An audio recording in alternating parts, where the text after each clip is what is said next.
navuga ku muntu ushaka kumenya ukuri kuri ibi ngibi Yago kugira ngo tumugire brand ambassador ntaho bihuriye no kumuha impano y'ikibanza uko babikurikiranye hari amasezerano koko yo kuba brand ambassador akaba n'ikibanza yamurikiwe. Ibi rero ni ibintu bibiri bishobora guhuzwa ku munsi umwe bigakorerwa rimwe ariko mu by'ukuri bitandukanye. So ibi rero biratandukanye, hari contract nka brand ambassador ukwayo, hari no kumurikirwa impano yemerewe ukwayo. Ibindi nanone abantu twumva impamvu ushobora guha umuntu impano, ngarutse ku muhanzi nka Yago, impano kuyimuha muri press conference twagaragaje ko naramuka yitwaye neza kuri stage tuzamuha impano, kandi twese uko twabibonye yitwaye neza, ari nayo mpamvu nyine twemeye kumuha iyo mpano, ari nayo mpamvu n'iyi mpano nyine tuyimushyikirije. Inshingano z'uwo mwanya ngewe nazitangiye nyuma y'igitaramo, sibyo? Hanyuma buretse gato message natambukije ni nayo nahise nkoresha konte iri officiel ya business, ntabwo iyo nari natambukije yari gusibwa. Bivuze ngo byakozwe mu buryo ya konte personnel ndetse bikorwa na konte ya business.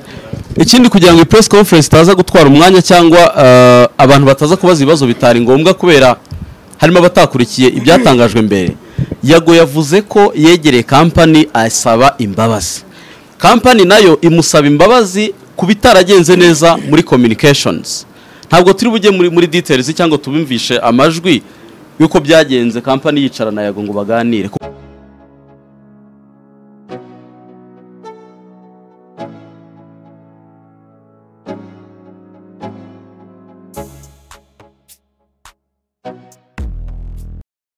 Turi kumwe na Marshal Rio Estate hano kuri Onomo, amaze kubera press conference yo gutanga ikibanza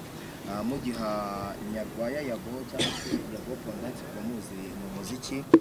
Nibibaye birebire kuri ku mbuga nkoranyambaga, nubwo twe turi muri press conference ariko ntabwo twabonye umwanya wo kubaza wenda abanyamakuru ibyo twifuza. Icyo ni kimwe cya kabiri, mugiye gutanga ikibanza mu Bugesera muri kimwe mu bikorwa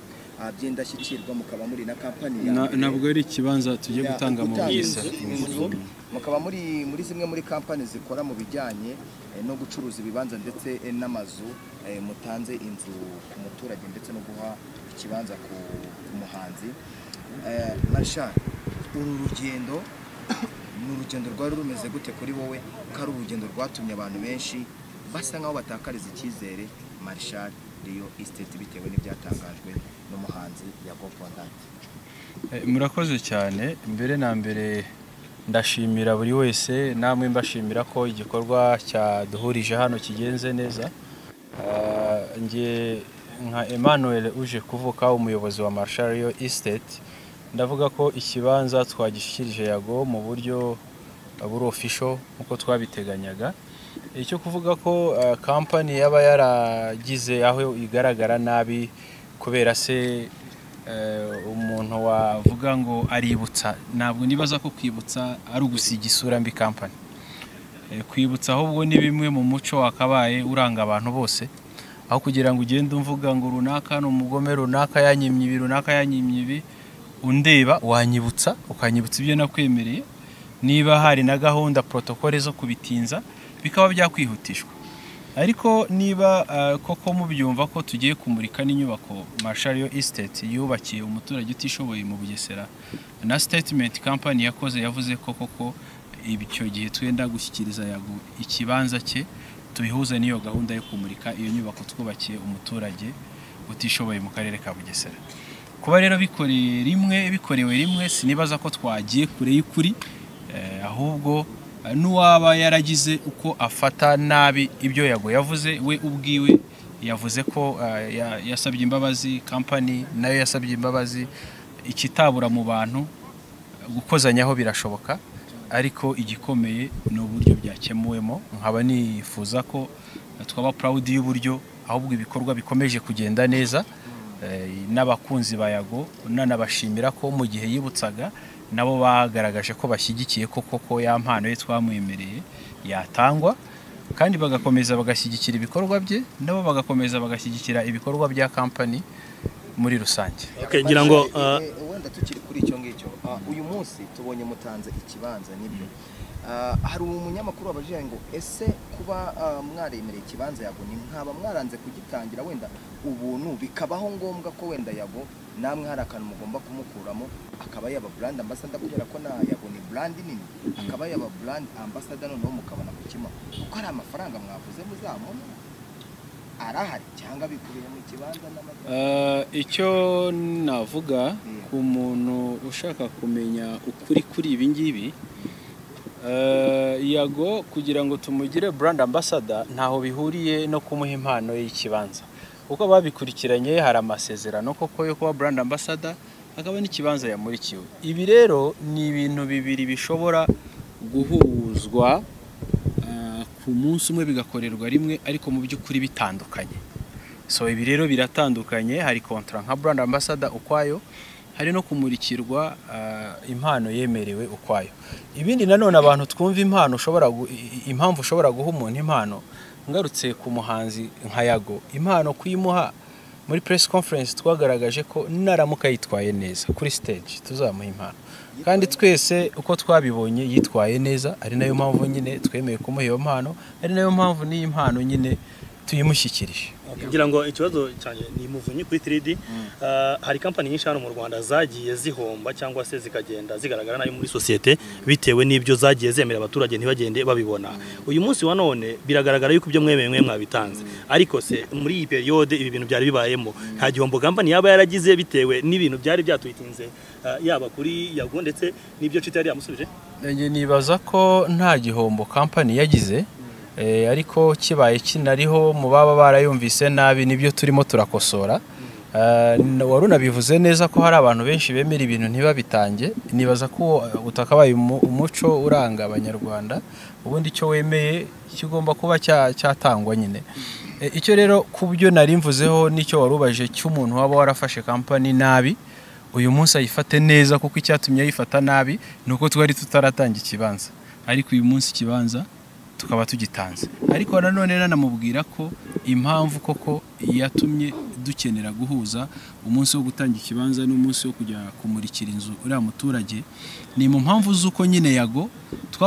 twamufataga nkaho ari nayo mpamvu tumugize brand ambassador Yago turamufata ko ari umwe mu bajene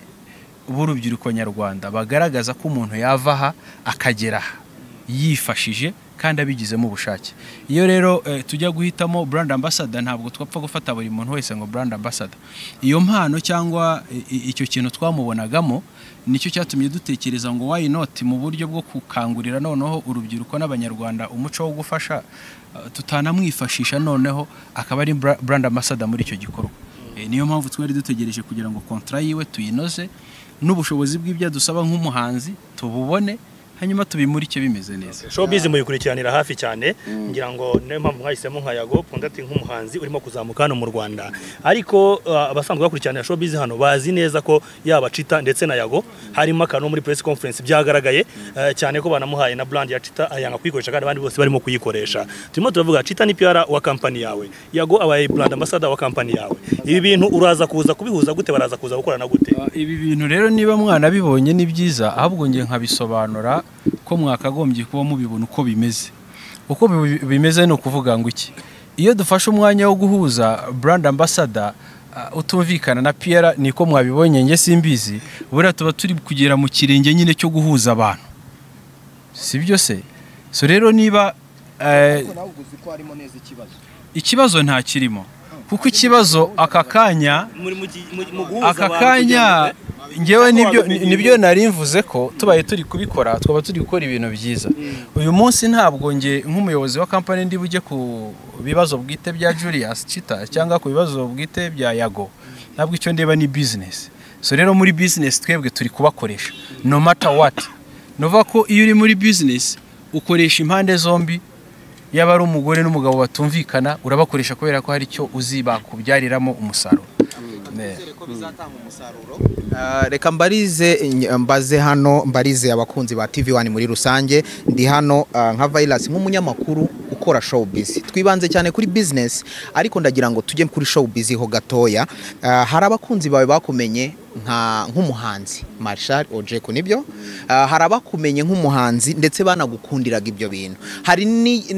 n'igice kinini cy'abanyarwanda cyari kiri inyuma yawe kuko waba brandingaga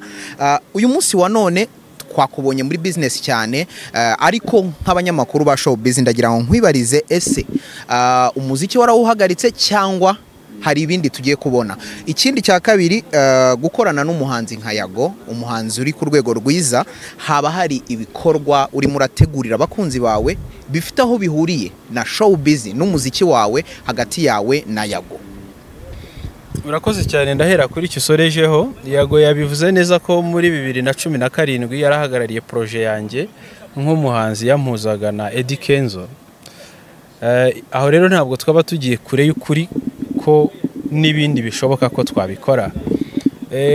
mu muziki rero nka Marshal Ojeko ntabwo nagiye kure y'umuziki ariko icyo nshima nanabwira n'abajene nanone bari mu muziki umuziki niwo wamfashije kubona akazi muri company yitwa Marshall Estate so ubu rero icyo umuziki wamfashije gukora uyu munsi nkaba ndi muri business nyine ndabitandukanya hakabaho igice cya music n'igice cya business ariko icyo nshima ukomojeho nuko nyine music ariyo yamfashije kuba najya cyangwa nayobora ikigo nk'iki uburiya n'ibindi mbona nyine music nkomeza kurebamo ejo hazaza nzakomeza kubikora ngamije ko impuza nanone n'izindi nkuta zitandukanye icyo nabwira abankundiye kuba umuhanzi nababwira ko bakomeza nyine bakankunda mu minsi ishize mwarebye igikombe nazanye nk'umuhanzi uririmba indirimbo gakondo muri East Africa ku ndirimbo nari maze gusohora mu mezi 2 ashize ibi rero kuri aka kazi nkorera iyi company bintwara umwanya ariko na muzika nayo irahari nitugera ku gice cyayo tuzagenda tubisobanura uko bizagenda projet tufite aka kanya na Yago ari ngewe nawe ku giti cyanjye ntayo icyo turimo ni business turi muri business nk'ikigo impagarariye nawe ari muri business nka brand ye ya Yago na Yago TV show ubu turi muri business bya music nibigerwaho nabyo tuzabivuga reka tugu yabayeho umunsi w'igitaramo abavuze ko ari KTN itanze ikibanza ni company mukora bimwe na kinyongabanyije n'undi kuri communication icyo nibaza ubundi kibazo suko abantu batagira misunderstanding mu kintu ahubwo ikigoye no kugisobanura iyo rero nanone tujya muri business iyo tugiye muri field ya business mugakora ikintu muri benshi ntabwo wakagombye kubabazwa nuko mugikora muri benshi ahubwo wagashimishijwe nuko ugikora mu rwego rutanga icyizere kuruta mugenzi wawe nawe akakwigiraho nawe ukamwigiraho ibintu bikaba magirirane rero kuri uko kubyitiranya kwabayeho nibaza kuba abantu babisobanukiwe company yatanze ikibanza ni Marshall Estate ari nayo igishyikirije umuhanzi wagitanze company iri gutanga ibibanza muri installment aho umuntu ashobora kugura ikibanza uyu munsi akakishyura mu gihe cy'umwaka ni Marshall Estate kugira ngo abantu bamenye ibyo ari byo nuko bimeze Marshall hari ubutumwa Yago yatambukije kuri Instagram kuri X kuri Twitter avuga rimwe na rimwe yandika ibintu bivuga nabi company yanyu Marshall Estate avuze ko uyu munsi atazabisiba ntacyo bizangiza kuri company yanyu icyo nibaza nabikomojeho na mbere amasosiyete yose ariho mu isi ntabwo isi yose yavuga neza ahubwo ikibazo wakuvuze nabi yakuvuzeho iki kandi wagitanzeho uwuhe mucyo muri sosiyete so ibyo rero byavuzwe ibyo abantu bafata nk'aho ari bibi cyangwa bafata nk'aho ari byiza byose twabitanzeho umucyo ariko nanone nge nk'umucuruzi uramutse umvuze nabi bitari ukuvuga ko nakwibyo cyangwa nishe umuntu bigatuma wowe umenya na runaka amenya hari aho company yavuye naho yageze igisigaye ni ugukiriyaringa uburyo wayimenyemo niba koko waratumenye nk'abahemu banze gutanga ikibanza ubu n'uyu munsi wari ukiri gukurikirana ngo umenye niba koko ikibanza cyaratanzwe kandi kiratanzwe ubu ngewe nawe tubaye inshuti kubera ko wamenye hari ikibazo ndi guteza ariko ubu noneho tumenyanye icyo kibazo nagikemuye hanyuma nuza kumva noneho ibyo nkora bikwenteresa bigushimisha nawe uraza kuza dufatikanye ni naho mpera utazabona kino kiganiro akajya kuri Twitter kuri X yago yabisobanuye yavuze yuko ngo agiye kubisiba yavuze ko atazabisiba cyetse niba utumvishe neza yasobanuye yuko atari kubisiba mbere yuko ibi ngibi biba ariko kuva byamajije kuba agiye guhita bisibaho none ko agiye kubisiba hari ukuntu twamufashe hari n'ukuntu twafashe iriya nkuru yatangaje mwizeye mute niba azamamaza ibikorwa byanyu abantu bakabyumva kandi hari uko twamufashe uko twamufashe nuko public yamufashe nibyo yasobanuye uyu munsi yavuze ko yasabye imbabazi bitewe nuko mwamufashe natwe tugaragaza ko twamusabye imbabazi ku butinde bwo kumuha ikibanza so ubu rero nibaza ko ubwo ibyo byakemutse ntawe uri bwongere kumufata nabi abanyamakuru wavuze yuko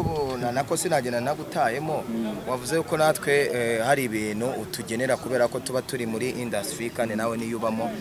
nkubaka kanya hageze nk'umunyamakuru wenda avuga ati ngiye mfite inoti yanjye ya senyisi 500 y'amanyarwanda ni igice cya miliyoni Marshal ukine nayo agakubwira ati ngiyewe reka kakanya nyaguhe unyandike umikibanza ngende mwishyura wabyemera aka kanya niba uyafite uyazane baretse nyaguhe mu byumve ngenda yaguha urakimanye ibyo nibyo turi buze kujyamo mu biganiro turaza kubijya mu biganiro reka mu bintu yanditse kuri X yanditse avuga ko ngo company yanyu iteka imitwe aba diaspora ubu ngubu diaspora iri hanze umubiri umudiaspora uri hanze afite ubwenge n'ubwonko bwo gusobanukirwa niba hari ibyo twagaragaje na yago akavuga impamvu ibyo byose byabayeho ubu yasobanukirwa icyo nasobanuye ku ijambo ryitwa scam cyangwa guscaminga umuntu ni mu buryo ushobora kumubwira ngo gura iki kintu ariko finally icyo kintu nta gihari cyangwa se nyishyura iki kintu ariko icyo kintu nta gihari nawe kandi wishyuye ayo mafaranga ugahita uburirwa irengero so rero niba mu diaspora koko akeneye services za Marshal Estate ni company ikorera mu Rwanda ifite ibyangombwa byemewe ifite adresse zizwi mu ntara zose zigize igihugu mu migi yose igize igihugu Marshal Estate ifiteyo branch ibi nanone abantu baze kubitandukanya umudiaspora ukeneye services za Marshal Estate niba akeneye kugura ikibanza ntabwo ari umuyaga iyo ugiye kugura ikibanza ushobora kukibona kuri social media nibyo ukavuga uti ndagera n'umwanya wo kugisura either ukohereza umuvandimwe uhari cyangwa se indi ntumwa cyangwa se natwe ukavuga uti mu mukozi wa company wajyayo aka kanya live tuvugana akinyereke hanyuma nyereke n'ibyangombwa by'icyo kibanza koko ibyo byose rero iyo bihari nta mpungenge ziba zihari mu kugura ikibanza ikiyongeraho ni ukureba niba ibyumvikanyweho ku mpande zombi byubahirijwe ibyumvikanyweho ku ruhande rw'ugurisha n'uruhande rw'ugura iyo ibyo byose mwarangije kubyumvikanaho ibintu byose biba byabonye umucyo ikindi namaraho impungenge aba diaspora ubu muri Marshal Estate twashyizeho urwego rw'amategeko ruri hagati ya Marshal Estate n'umukiriya ugiye kugura no kuvuga ko urwego rw'amategeko ruraproteje company ruproteje n'umukiriya mu gihe rero hari ikintu ugiye kuri requestinga muri Marshal Estate tukaguha contract draft urayisoma nubona byose biri clear urafata umwanzuro wo kwishyura nubona byose bitari clear uravuga uti reka mbe nifashe ariko igikurura umuntu kugura services za Marshal Estate nkuko nabivuze n'ubudasa bwa service dutanga uyu munsi uri bunyomoze nta company nimwe iriho mu Rwanda ishobora guha ikibanza nkuko tukimwemereye ngo nishyure 500 andi azajye yishyura buri kwezi ibi rero ni product nshyashya Marshal Estate yazanye ku bufatanye n'ishoramari dufite mu Rwanda no hanze y'u Rwanda ariko rigamije guha ubushobozi abanyarwanda kuko izi ni service nyine zigenewe abanyarwanda nanone nitureba urwego igihugu kiriho mu iterambere turatera imbere n'abaturage turiyubaka tugura amazu tugura ibibanza kuko niryo shoramari rigezweho niyo assets itanga icyizere ejo hazaza ugiye gutanga rero iriya nzu dusobanure kuri uriya muturage n'ubundi ariko abisobanuye mu bugesera aho tugiye kwitangira ari ikibazo abazize jenoside yakorewe abatutsi mu mwaka w'1994 iryo jambo hari ukuntu turi kurikosora turi mu bihe byo kwibuka jenoside yakorewe abatutsi muri n'ayo mazu umuturage mwamuhisemo gute nka Marshal muri gufatanya wenda n'izihe nzego uyu munsi mugiye kujya mu Bugesera no mundi kugitanga wenda hari abantu batari bushobore kuba bahagera Marshal muzajya mubikora buri ngaruka mwaka wenda cyangwa se icyo nshaka gusobanurira abantu ubundi ibi bintu bita gufasha mu muco nyarwanda tumenyereye ko ari ibintu bitaba expose muri media, ariko nk'uko twabitangaje ku kiganiro ku Isimbi umunsi Sabe yamurikaga inzu nanone twatashye yubakiwe umuturage utishoboye mu karere ka Kamonyi. Ibi turabikora kugira ngo dutoze abato n'abanyarwanda umuco wo gufasha. Ibyo rero tuvuga ngo ukuboko kw'ibumoso ni gukora igikorwa cyiza ngo ntuza ibi rero ngewe ntabwo nemeranya nabyo, kuko amaboko yombi agomba kubimenya, ukuboko kwabikoze kugatoza no kutabikoze kubikora. Ibi rero iyo tuvuze rero Marshall Estate turimo turafasha abaturage, ibi ni ibintu byagombye ubundi gukorwa n'amakampanies yose ari mu Rwanda cyangwa se n'abandi bantu bafite ubushobozi, kuko twese mu iterambere iyo nzamutse nkagusiga ntabwo mba nteye imbere. Ikizima nuko twazamuka twese bikanoroherana kunganirana mu bitekerezo. Ibi rero nibwo buryo tubikoramo, ibi tubibara ku nyungu Marshall Estate yinjije mu gihe runaka, tuzajya dukuraho percentage runaka igaruke mu buryo bwo gufasha societe, kubaka societe. Yego, hari ikibazo cy'amatsiko nagize ni Just Media TV. Ese muvuze ko mugurisha ibibanza n'amazu, ese ni amafaranga angahe fatizo ku muntu ushaka kugura bitewe n'ufite make cyangwa menshi? Tube rero niyo challenge twakuyeho, nizo nzitizi twakuyeho muri Marshall Estate. Kuri buri muntu wese ufite icyitwa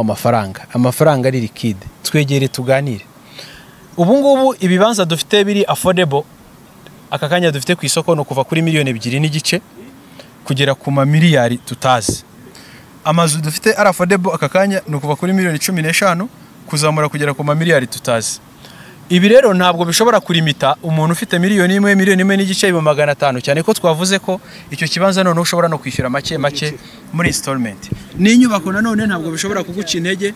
kuko ushobora kuza tukagirana uburyo twumvikana. Indi service muri Marshall Estate ntabwo tugurisha amazu n'ibibanza gusa, turanubaka tugakora na service zose zijyanye n'ubwubatsi. Abantu bose bakeneye kubaka amazu yabo bwite, iyo umuntu agiye kubaka ntabwo ari ngombwa kuba ufite miliyoni 50 icyarimwe uzicaranye.